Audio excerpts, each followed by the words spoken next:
ਪੰਜਾਬ ਵਿਧਾਨ ਸਭਾ ਦੀ 117 ਸੀਟਾਂ ਲਈ ਜਿਹੜੇ ਚੁਣਾਵ ਹੋਣੇ ਸੀ ਉਹ ਸੰਪੰਨ ਹੋ ਗਏ ਨੇ। ਅੱਜ ਭਗਵੰਤ ਮਾਨ ਨੇ ਮੁੱਖ ਮੰਤਰੀ ਦੀ ਜਿਹੜੀ ਸਹੁੰ ਚੁੱਕਣੀ ਸੀ ਉਹ ਵੀ ਚੁੱਕ ਲਈ ਹੈ ਤੇ ਆਪਣਾ ਜਿਹੜਾ ਕਾਰਜਭਾਰ ਹੈ ਉਹ ਸੰਭਾਲਣ ਜਾ ਰਿਹਾ। ਲਗਭਗ 3 ਵਜੇ ਦੇ ਕਰੀਬ ਉਹ ਪੰਜਾਬ ਸੈਕਟਰੀਏਟ ਆਣਗੇ, ਆਪਣੇ ਆਫਿਸ ਸੰਭਾਲਣਗੇ। ਤੇ ਦੂਜੇ ਪਾਸੇ ਇਲੈਕਸ਼ਨ ਕਮਿਸ਼ਨ ਦੀ ਜਿਹੜੀ ਦੂਜੀ ਪ੍ਰਕਿਰਿਆ ਹੈ ਉਹ ਸ਼ੁਰੂ ਹੋ ਗਈ ਹੈ। ਪੰਜਾਬ ਵਿੱਚ ਰਾਜ ਸਭਾ ਦੀਆਂ 5 ਸੀਟਾਂ ਖਾਲੀ ਹੋ ਰਹੀਆਂ। ਕਿਹੜੀਆਂ 5 ਸੀਟਾਂ ਹੈਗੀਆਂ? ਇਹ 5 ਸੀਟਾਂ ਹੈਗੀਆਂ ਸੁਖਦੇਵ ਸਿੰਘ ਢੀਂਡਸਾ ਸਾਹਿਬ ਦੀ, ਪ੍ਰਤਾਪ ਸਿੰਘ ਬਾਜਵਾ, ਸ਼ਵੇਤ ਮਲਿਕ, ਨਰੇਸ਼ ਗੁਜਰਾਲ ਤੇ ਸ਼ਮਸ਼ੇਰ ਸਿੰਘ ਡੁੱਲੋ ਸਾਹਿਬ ਦੀਆਂ ਜਿਹੜੀਆਂ 5 ਸੀਟਾਂ ਰਾਜ ਸਭਾ ਦੀਆਂ ਇਹ ਖਾਲੀ ਹੋ ਰਹੀਆਂ। ਇਹਨਾਂ ਦਾ ਜਿਹੜਾ ਕਾਰਜਕਾਲ ਹੈ ਉਹ 9 ਅਪ੍ਰੈਲ ਨੂੰ ਖਤਮ ਹੋ ਰਿਹਾ ਤੇ ਉਸ ਤੋਂ ਪਹਿਲਾਂ ਰਾਜ ਸਭਾ ਦੀਆਂ 5 ਸੀਟਾਂ ਲਈ ਚੁਣਾਵ ਦੀ ਜਿਹੜੀ ਪ੍ਰਕਿਰਿਆ ਉਹ ਸ਼ੁਰੂ ਹੋ ਗਈ ਆ ਔਰ 31 ਤਰੀਕ ਨੂੰ ਵੋਟਾਂ ਪੈਣੀਆਂ। ਇਸ ਦੇ ਲਈ ਪੰਜਾਬ ਵਿਧਾਨ ਸਭਾ ਵਿੱਚ 31 ਤਰੀਕ ਨੂੰ ਵੋਟਾਂ ਪੈਣਗੀਆਂ। ਇਹ ਵੋਟਾਂ ਕੌਣ ਪਾਣਗੇ? ਇਹ ਲੋਕ ਪਾਣਗੇ, ਵਿਧਾਇਕ ਪਾਣਗੇ, MP ਪਾਣਗੇ, ਕੌਣ ਪਾਣਗੇ? ਇਹਨਾਂ ਦਾ ਚੁਣਾਵ ਕਿੱਦਾਂ ਹੋਏਗਾ? ਇਹ ਸਾਰੀ ਆਪਾਂ ਗੱਲਬਾਤ ਕਰਦੇ ਹਾਂ। ਅੱਜ ਸਾਡੇ ਨਾਲ ਪੰਜਾਬ ਦੇ ਮੁੱਖ ਚੋਣ ਅਫਸਰ S ਕਰੁਣਾ ਰਾਜੂ ਜੀ ਆ, ਉਹਨਾਂ ਨਾਲ ਗੱਲਬਾਤ ਕਰਦੇ ਹਾਂ, ਜਾਣਦੇ ਹਾਂ ਵੀ ਇਹ ਲੋਕੀ ਚੁਣਦੇ ਆ ਜਾਂ MLA ਚੁਣਦੇ ਆ, ਕਿੱਦਾਂ ਚੁਣਦੇ ਆ, ਕੀ ਚੁਣਾਵ ਪ੍ਰਕਿਰਿਆ ਰਹਿੰਦੀ ਹੈ, ਕਿੱਦਾਂ ਨੋਮੀਨੇਸ਼ਨ ਫਾਈਲ ਹੋਣਗੇ, ਇਹ ਸਾਰੀਆਂ ਗੱਲਾਂ ਆਪਾਂ ਉਹਨਾਂ ਨਾਲ ਕਰਾਂਗੇ। ਸਰ, ਪਹਿਲਾਂ ਤਾਂ ਦੈਨਿਕ ਸਵੇਰਾ ਤੇ ਤੁਹਾਡਾ ਸਵਾਗਤ ਹੈ। ਸਤਿ ਸ੍ਰੀ ਅਕਾਲ ਜੀ ਤੁਹਾਨੂੰ, ਤੁਹਾਡਾ ਦਰਸ਼ਕਾਂ ਨੂੰ। ਸਰ, ਮੈਂ ਜਾਣਨਾ ਚਾਹੁੰਦਾ 31 ਤਰੀਕ ਨੂੰ ਵੋਟਾਂ ਪੈਣੀਆਂ ਰਾਜ ਸਭਾ ਦੀਆਂ 5 ਸੀਟਾਂ ਲਈ। ਪਹਿਲਾ ਕੁਐਸਚਨ ਤਾਂ ਇਹ ਹੈ ਵੀ ਇਹ ਪੰਜਾਬ ਵਿੱਚ ਦੁਬਾਰਾ ਚੁਣਾਵ ਹੋਣਗੇ, ਲੋਕੀ ਚੁਣਨਗੇ ਜਾਂ ਇਹ ਕੋਈ MLA ਚੁਣਦੇ, MP ਚੁਣਦੇ, ਕਿੱਦਾਂ ਹੁੰਦਾ ਕਿੱਦਾਂ? इस इलेक्शन ਦੀ ਨਾਮ ਹੈ ਇੱਕ ਜਨਰਲ ਲੋਕਾਂ ਨੂੰ ਜੇ ਸਮਝਣ ਵਾਲੀ ਬਾਤ ਹੈ। ਰਾਜ ਸਭਾ ਵਾਸਤੇ ਚੋਣ ਹੈ ਇਹ। ਰਾਜ ਸਭਾ ਦੇ ਵਿੱਚ ਜਿਹੜੇ ਵੀ ਕੈਂਡੀਡੇਟਸ ਜਾਉਂਦੇ ਹੈ, ਰਾਜ ਸਭਾ ਮੈਂਬਰਸ, ਉਹਨਾਂ ਦਾ ਚੋਣ ਹੈ। ਇਸ ਨੂੰ ਟੈਕਨੀਕਲ ਟਰਮੀਨੋਲੋਜੀ ਵਿੱਚ ਦੱਸਿਆ ਜਾਂਦਾ ਹੈ council of states. Rajya Sabha ਦੀ ਦੂਸਰੀ ਅਸਲੀ ਐਕਚੁਅਲੀ ਨਾਮ ਹੈ ਇਹ council of states. Council of states ਮਤਲਬ ਉੱਥੇ ਸਾਡਾ ਸਟੇਟ ਦੀ, ਪੰਜਾਬ ਸਟੇਟ ਦੀ ਨੁਮਾਇੰਦਗੀ ਕਰ ਰਿਹਾ ਸਾਡਾ ਸਟੇਟ ਦੀ ਅਸੈਂਬਲੀ ਵੱਲੋਂ। ਸੋ ਇਸ ਕਰਕੇ ਇੱਥੇ ਜਿਹੜੇ ਵੀ ਚੋਣ ਹੋਗਾ ਚੁਣੇ हुए MLA ਸਾਹਿਬਾਨ ਓਕੇ ਇਸ ਅਸੈਂਬਲੀ ਹੈ ਸਾਡਾ ਜਿਹੜੇ ਵੀ ਪੰਜਾਬ ਦੀ ਅਸੈਂਬਲੀ, ਇਸ ਅਸੈਂਬਲੀ ਦੀ ਜਿਹੜੇ ਵੀ ਚੁਣੇ ਹੋਏ MLA ਸਾਹਿਬਾਨ ਜਿਹੜੇ ਵੀ ਵੈਕੈਂਸੀਜ਼ ਤੁਸੀਂ ਦੱਸਿਆ ਹੈ ਉਹਨਾਂ ਦਾ 5 ਵੈਕੈਂਸੀ ਵੀ 2 ਸਾਈਕਲਸ ਦੇ ਵਿੱਚ ਹੈ।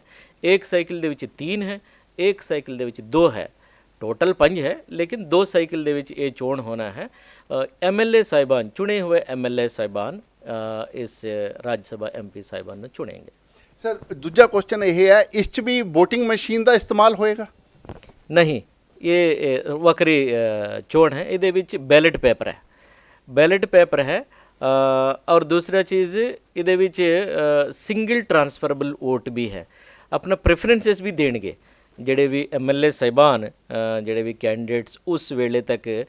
ਫॉर एग्जांपल ਸਾਡਾ ਲਾਸਟ ਡੇਟ ਆਫ ਵਿਥਡਰਾਲ ਹੈ 22 ਤਾਰੀਖ ਦੀ ਵਿਥਡਰਾਲ ਹੈ। ਉਸ ਤੋਂ ਬਾਅਦ ਜਿੰਨੇ ਵੀ ਲੋਕ ਰਹਿ ਜਾਣਗੇ, ਸਕਰੂਟਨੀ ਆਫ ਨਾਮੀਨੇਸ਼ਨਸ 24 ਮਾਰਚ ਹੈ। ਇਸ ਤੋਂ ਬਾਅਦ ਜਿਹੜੇ ਵੀ ਕੈਂਡੀਡੇਟਸ ਰਹਿ ਜਾਣਗੇ उसके हिसाब से फिर नॉमिनेशन अपना साढ़ा बैलेट पेपर बनूगा। उस तो बाद उसके हिसाब से RO साहिबान है, RO साहिबान की नियुक्ति हो गया और ARO साहिबान की भी नियुक्ति हो चुके ने इलेक्शन कमीशन ऑफ इंडिया वालों, और वो इस प्रक्रिया ਨੂੰ फिर हैंडल करेंगे, ਅਸੀਂ सुपरवाइज करेंगे। ਸਰ, 31 ਤਰੀਕ ਨੂੰ ਜਿਹੜੀਆਂ ਵੋਟਾਂ ਪੈਣੀਆਂ ਜਾਂ ਚੋਣ ਹੋਣਾ ਹੈ ਉਹ 5 ਰਾਜ ਸਭਾ ਦੀਆਂ 5 ਸੀਟਾਂ ਲਈ ਹੋਣਾ। ਇੱਕ ਪਾਸੇ 3 ਹੈ, ਇੱਕ ਪਾਸੇ 2 ਹੈ ਔਰ ਦੋਨਾਂ ਦੀ ਜਿਹੜੀ ਪ੍ਰਕਿਰਿਆ ਉਹ ਇਹ ਦੱਸੀ ਜਾ ਰਹੀ ਹੈ ਵੀ ਇਕੱਠੀ ਚੱਲੇਗੀ, ਕੰਬਾਈਨਡ ਚੱਲੇਗੀ। ਸਵੇਰੇ ਸ਼ੁਰੂ ਹੋ ਜਾਏਗੀ, ਸ਼ਾਮੀ 4 ਵਜੇ ਜਾ ਕੇ ਉਹ ਖਤਮ ਹੋਏਗੀ। ਕੀ ਹੋਏਗਾ, ਕਿਸ ਤਰ੍ਹਾਂ, ਮਤਲਬ ਕਿ ਉਹ ਕੰਬਾਈਨਡ ਕਿੱਦਾਂ ਚੱਲੇਗੀ? ਕਿ ਇੱਕੋ ਜਗ੍ਹਾ ਵੀ ਪਹਿਲੇ ਇੱਕ ਪ੍ਰਕਿਰਿਆ ਪੂਰੀ ਹੋ ਜਾਏਗੀ ਤਾਂ ਦੂਜੀ ਹੋਏਗੀ, ਜਾਂ ਇੱਕੋ ਜਗ੍ਹਾ 2 ਕੰਬਾਈਨਡ ਅਲੱਗ-ਅਲੱਗ ਚੱਲਦੀਆਂ ਰਹਿਣੀਆਂ? ਕਿੱਦਾਂ ਹੋਏਗਾ? ਥੋੜਾ ਜਿਹਾ ਸਰ ਸਾਨੂੰ ਸਮਝਾਓ, ਸਾਨੂੰ ਸਮਝ ਨਹੀਂ ਆ ਰਿਹਾ। ਟੈਕਨੀਕਲ ਬਾਤ ਹੈ ਇਹ ऐसे ਜੀ, ਕਿਉਂਕਿ ਉੱਥੇ 2 ਸਾਈਕਲਸ ਨੇ, ਇਸ ਕਰਕੇ 2 ਹਾਲਸ ਅਸੀਂ ਬਣਾਏ ਹੈ ਚੋਣ ਵਾਸਤੇ। ਹਾਲ ਨੰਬਰ ਜਿਹੜੇ ਵੀ RO ਸਾਹਿਬਾਨ ਉੱਤੇ ਡਿਜ਼ਿਗਨੇਟ ਕਰਨਗੇ, 2 ਹਾਲ ਦੀ ਚੋਣ ਹੋ ਗਿਆ ਹੈ। ਫਿਰ ਉਹ 2 ਹਾਲਾਂ ਦੇ ਵਿੱਚ ਮਤਪੇਟੀ ਰੱਖਿਆ ਜਾਏਗਾ, ਬੈਲਟ ਪੇਪਰ ਵੱਖ ਰਹੂਗਾ, ਕਿਉਂਕਿ ਕੈਂਡੀਡੇਟਸ ਦਾ ਵੀ ਪੋਲੀਟੀਕਲ ਪਾਰਟੀਜ਼ ਜਿਹੜੇ ਵੀ ਆਪਣਾ ਐਲਾਨ ਕਰਨਗੇ।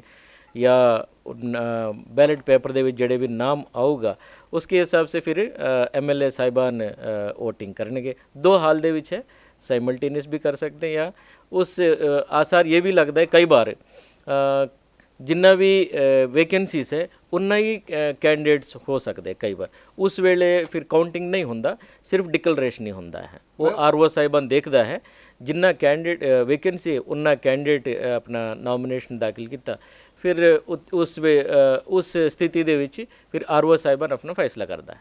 ਸਰ ਜਿੱਦਾਂ ਹੁਣ ਮੈਂ ਇੱਕ ਜਗ੍ਹਾ 'ਚ 3 ਸੀਟਾਂ, ਇੱਕ 'ਚ 2 ਹੈਗੀਆਂ, ਤੇ ਆਪਾਂ ਇੱਕ ਇੱਕ ਸੀਟ ਲਈ ਹੋਏਗਾ ਜਾਂ ਤਿੰਨੋਂ ਹੀ ਨਾਮ ਲਿਖੇ ਹੋਣਗੇ ਤੇ MLA ਜਿਹੜੇ ਆ ਪ੍ਰੈਫਰੈਂਸ ਦੇਣਗੇ ਵੀ ਇੱਕ ਨੰਬਰ ਇਹਨੂੰ, ਪਹਿਲਾ ਮੇਰਾ ਪ੍ਰੈਫਰੈਂਸ ਇਹ ਆ, ਸੈਕਿੰਡ ਇਹ ਆ, ਥਰਡ ਇਹ ਆ, ਐਦਾਂ ਹੋਏਗਾ ਜਾਂ ਇੱਕ ਸੀਟ ਲਈ ਜਿੱਦਾਂ ਆਪਾਂ ਵਿਧਾਨ ਸਭਾ ਦੇ ਚੋਣ ਦੇਖਿਆ ਵੀ ਇੱਕ ਸੀਟ ਲਈ ਕਈ ਕੈਂਡੀਡੇਟ ਹੁੰਦੇ ਆ, ਉਹਨਾਂ 'ਚੋਂ ਆਪਾਂ ਇੱਕ ਚੁਣਦੇ ਆ, ਇਹ ਕਿਸ ਤਰ੍ਹਾਂ ਰਹਿੰਦਾ? ਥੋੜਾ ਜਿਹਾ ਸਰ ਟੈਕਨੀਕਲ ਹੈ ਕਿਉਂਕਿ ਪਤਾ ਨਹੀਂ ਹੈ, ਲੋਕੀ ਇਸ 'ਚ ਸਿੱਧਾ ਭਾਗ ਨਹੀਂ ਲੈਂਦੇ, ਅਸੀਂ ਵੀ ਪਹਿਲੀ ਵਾਰ ਦੇਖਣ ਜਾ ਰਹੇ ਇਸ ਕਰਕੇ ਸਰ ਸੁਣ ਤੋਂ ਅਸੀਂ ਸਮਝਣਾ ਚਾਹੁੰਦੇ ਹਾਂ। ਵਧੀਆ ਹੈ, ਵਧੀਆ, ਕਿਉਂਕਿ ਹੁਣ ਅਸੀਂ ਵੇਖਣੇ ਵਾਲੀ ਗੱਲ ਇਹ ਹੈ ਇੱਕ ਵੈਕੈਂਸੀ ਵਾਸਤੇ ਕਿੰਨਾ ਕੈਂਡੀਡੇਟਸ ਆਣਗੇ, ਠੀਕ, ਉਸ ਦੇ ਮੁਤਾਬਿਕ ਫਿਰ ਬੈਲਟ ਪੇਪਰ ਬਣੂਗਾ, ਉਸ ਦਾ ਸੀਰੀਅਲ ਨੰਬਰ ਬਣੂਗਾ। ਜਿਵੇਂ ਸਾਡਾ ਪੋਸਟਲ ਬੈਲਟ ਹੁੰਦਾ ਹੈ ਉਸ ਦੀ ਟੋਟਲ ਪੋਸਟਲ ਬੈਲਟ के हिसाब से नहीं ਹੁੰਦਾ, ਲੇਕਿਨ ਇੱਕ ਐਗਜ਼ਾਮਪਲ के ਤੌਰ ਤੇ ਮੈਂ ਤੁਹਾਨੂੰ ਐਕਸਪਲੇਨ ਕਰਨ ਦੀ ਕੋਸ਼ਿਸ਼ ਕਰ ਰਹਾ।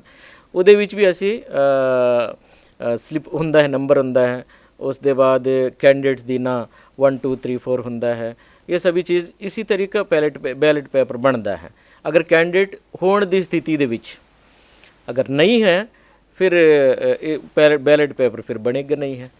और दूसरी स्थिति ये है फिर काउंटिंग का भी लोड नहीं पैंदा, क्योंकि जिन्ना कैंडिडेट है उन्ना वैकेंसी उन्ना ही कैंडिडेट्स हैं।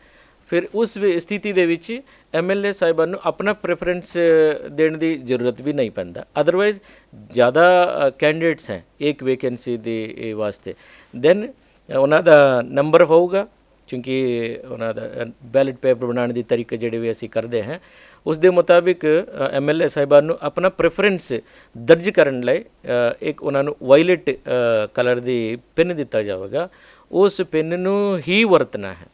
अच्छा, हाँ, और कोई नहीं यूज़ कर सकते, नहीं वरत सकते हैं।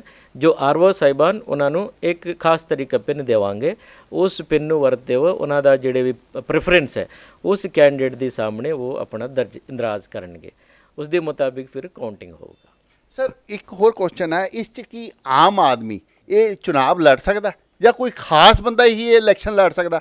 ਜਿੱਦਾਂ ਆਪਾਂ ਵਿਧਾਨ ਸਭਾ ਦੇ ਚੁਣਾਵ 'ਚ ਤਾਂ ਇਹ ਹੁੰਦਾ ਵੀ ਆਮ ਆਦਮੀ ਵੀ ਨੋਮੀਨੇਸ਼ਨ ਫਾਈਲ ਕਰਦਾ, ਇਲੈਕਸ਼ਨ ਲੜਦਾ, ਤੇ ਕਿਆ ਉਹ ਇਹ ਇਲੈਕਸ਼ਨ ਵੀ ਲੜ ਸਕਦਾ?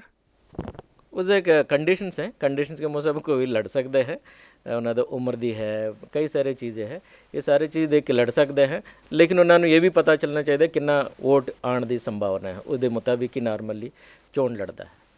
ਓਕੇ, ਅੱਛਾ ਸਰ ਮੈਂ ਜਿੱਦਾਂ ਵਿਧਾਨ ਸਭਾ ਚੁਣਾਵ ਹੋਏ ਆ ਮੈਂ ਦੇਖਿਆ ਸੀਗਾ 20 ਤਰੀਕ ਨੂੰ ਜਿੱਦਾਂ ਵੋਟਾਂ ਪਈਆਂ ਤੇ 10 ਮਾਰਚ ਨੂੰ ਉਸ ਦਾ ਰਿਜ਼ਲਟ ਆਇਆ, ਵਿੱਚ ਕਾਫੀ ਗੈਪ ਸੀਗਾ, ਤੇ ਇਸ ਦੇ ਰਿਜ਼ਲਟ ਕਦੋਂ ਆਣਗੇ?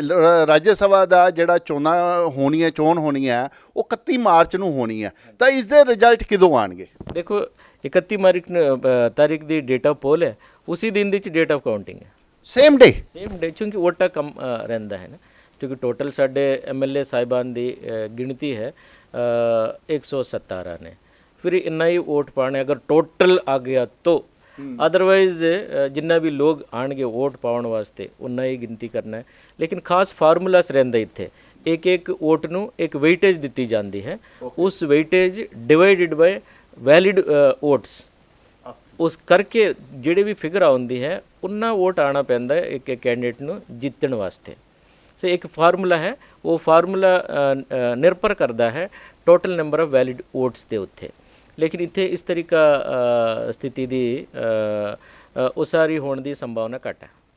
ਸਰ ਮਤਲਬ ਕਿ ਇਹ ਜਿਹੜੀ ਇਹ ਜਿੱਦਾਂ ਹੁਣ 9 ਤਰੀਕ ਨੂੰ ਜਿਹੜੀ ਇਹ ਮਤਲਬ ਕਿ ਸੀਟਾਂ ਹੈਗੀਆਂ ਇਹ ਖਾਲੀ ਹੋ ਰਹੀਆਂ ਤੇ 9 ਤਰੀਕ ਤੱਕ ਮਤਲਬ ਕਿ ਜਿਹੜਾ ਕਾਰਿਆਕਾਲ ਹੈ ਉਹ ਹੈਗਾ, ਤੇ ਇਹ ਜਿਹੜੀ ਇਹ ਚੁਣਾਵ ਪ੍ਰਕਿਰਿਆ ਇਹ ਕਦੋਂ ਤੱਕ ਪੂਰੀ ਕਰਨੀ ਹੈ ਤੁਸੀਂ? ਮਤਲਬ ਕਿ ਕਦੋਂ ਤੱਕ ਤੁਸੀਂ ਮੈਂਬਰ ਚੁਣ ਕੇ ਜਿਹੜਾ ਤੁਸੀਂ ਦੱਸਣਾ ਅੱਗੇ ਵੀ ਹਾਂ ਜੀ ਇਹਨਾਂ ਦਾ ਚੋਣ ਹੋ ਗਿਆ, ਇਹ ਚੁਣਾਵ ਪ੍ਰਕਿਰਿਆ ਕਦੋਂ ਤੱਕ ਜਾਰੀ ਰਹੇਗੀ? ਕਿਉਂਕਿ ਜਿਹੜੇ ਵੀ ਤੁਸੀਂ ਦੱਸਿਆ ਹੈ 31 ਤਾਰੀਖ ਨੂੰ ਡੇਟ ਆਫ ਕਾਊਂਟਿੰਗ ਪੂਰਾ ਹੋ ਜਾਊਗਾ। ਉਸ ਤੋਂ ਬਾਅਦ 2 ਤਾਰੀਖ completion of the election process ਹੈ। 2 ਤਾਰੀਖ ਤੱਕ ਸਾਡਾ ਪ੍ਰੋਸੈਸ ਕੰਪਲੀਟ ਹੋ ਜਾਊਗਾ ਇਸ ਰਾਜ ਸਭਾ ਚੋਣ ਦੇ। ਚਲੋ, thank you sir. Sat Sri ਅਕਾਲ ਜੀ। ਸਤਿ ਸ੍ਰੀ ਅਕਾਲ। ਇਹ ਸੀਗੇ ਪੰਜਾਬ ਦੇ ਮੁੱਖ ਚੋਣ ਅਫਸਰ ਐਸ ਕਰੁਣਾ ਰਾਜੂ ਜੀ, ਜਿਨ੍ਹਾਂ ਨੇ ਸਾਫ਼ ਕੀਤਾ, ਕਈ ਗੱਲਾਂ ਸਾਫ਼ ਕੀਤੀਆਂ, ਜਿੱਦਾਂ ਰਾਜ ਸਭਾ ਦੀਆਂ 5 ਸੀਟਾਂ ਲਈ ਵੋਟਾਂ ਹੋਣੀਆਂ ਔਰ ਉਸ ਦੇ ਲਈ 2 ਹਾਲ, ਮਤਲਬ ਕਿ ਦੋਨੋਂ ਇੱਕ 'ਚ 3 ਸੀਟਾਂ ਲਈ ਮੁਕਾਬਲਾ ਹੋਏਗਾ, ਇੱਕ 'ਚ 2 ਸੀਟਾਂ ਲਈ ਮੁਕਾਬਲਾ ਹੋਏਗਾ ਔਰ ਦੋਨੋਂ ਜਿਹੜੇ ਮੁਕਾਬਲੇ ਆ ਇਹ ਇਕੱਠੇ ਚੱਲਣਗੇ। ਪੰਜਾਬ ਵਿਧਾਨ ਸਭਾ ਵਿੱਚ 2 ਹਾਲ ਜੋ ਹੈ ਇਸ ਲਈ ਰਿਜ਼ਰਵ ਰੱਖੇ ਗਏ ਆ, ਜਿਨ੍ਹਾਂ ਵਿੱਚ ਵੋਟਾਂ ਪੈਣਗੀਆਂ ਔਰ ਸ਼ਾਮੀ 4 ਵਜੇ ਤੱਕ, ਸਵੇਰੇ ਇਹ ਪ੍ਰਕਿਰਿਆ ਸ਼ੁਰੂ ਹੋ ਜਾਏਗੀ, ਸਾਰਾ ਦਿਨ ਵੋਟਾਂ ਦੀ ਪ੍ਰਕਿਰਿਆ ਚੱਲੇਗੀ, ਸ਼ਾਮੀ 4 ਵਜੇ ਤੱਕ ਇਹ ਪ੍ਰਕਿਰਿਆ ਚੱਲੇਗੀ ਔਰ 5 ਵਜੇ ਸੇਮ ਡੇ 31 ਮਾਰਚ ਨੂੰ 5 ਵਜੇ ਉਹਨਾਂ ਵੋਟਾਂ ਦੀ ਕਾਊਂਟਿੰਗ ਹੋਏਗੀ ਔਰ ਉਸੇ ਦਿਨ 5 ਵਜੇ ਤੋਂ ਬਾਅਦ ਕਾਊਂਟਿੰਗ ਦੇ ਨਾਲ ਹੀ ਰਿਜ਼ਲਟ ਜਿਹੜਾ ਹੈ ਉਹ ਡਿਕਲੇਅਰ ਕਰ ਦਿੱਤਾ ਜਾਏਗਾ। ਔਰ ਇਹਨਾਂ 'ਚ ਦੱਸੀਏ, ਐਸੀ ਵੱਡੀ ਗੱਲ ਇਹ ਦੱਸਣ ਵਾਲੀ ਹੈ ਕਿ ਇਸ ਵਿੱਚ ਆਮ ਆਦਮੀ ਜਿਹੜਾ ਹੈ ਉਹ ਵੋਟ ਨਹੀਂ ਪਾ ਸਕਦਾ। ਇਸ ਵਿੱਚ ਜਿਹੜੇ ਆਪਾਂ ਚੁਣ ਕੇ, ਹੁਣ ਵਿਧਾਨ ਸਭਾ ਚੁਣਾਵ ਵਿੱਚ ਜਿਹੜੇ 117 MLA ਅਸੀਂ ਚੁਣ ਕੇ ਭੇਜੇ ਆ ਜਾਂ ਵਿਧਾਇਕ ਜਿਹੜੇ ਆਪਾਂ ਚੁਣ ਕੇ ਭੇਜੇ ਆ, ਉਹੀ ਸਿਰਫ ਵੋਟਾਂ ਆਪਣੀਆਂ ਪਾ ਸਕਦੇ ਆ ਔਰ ਉਹਨਾਂ ਦੀਆਂ ਹੀ ਵੋਟਾਂ ਦੇ ਆਧਾਰ ਤੇ ਰਾਜ ਸਭਾ ਦੇ ਜਿਹੜੇ 5 ਸੀਟਾਂ ਜਿਹੜੀਆਂ ਖਾਲੀ ਹੋਣ ਜਾ ਰਹੀਆਂ ਉਸ ਦੇ ਉੱਤੇ ਉਮੀਦਵਾਰ ਚੁਣੇ ਜਾਣਗੇ। मैं दिनेश गोयल, कैमरामैन उमा जाव दे नाल दैनिक सवेरा टीवी ਲਈ ਚੰਡੀਗੜ੍ਹ ਤੋਂ। All world open challenge 17 time gold medallist Mian Rafiq Mohammad, पंडित मौलवी बेगम तांत्रिक, इन्हां चोरा ठग्गां तो सावधान। स्पेशलिस्ट वशीकरण, सट्टा नंबर, लव मैरिज, पति पत्नी च अनबन, विदेश च पक्का होना, कारोबार दा ना चलना, सिर्फ 31 घंटियां विच समाधान। फ्री फ्री फ्री मियां रफीक मोहम्मद। मोबाइल 84 374 94 647, 84 374 94 648।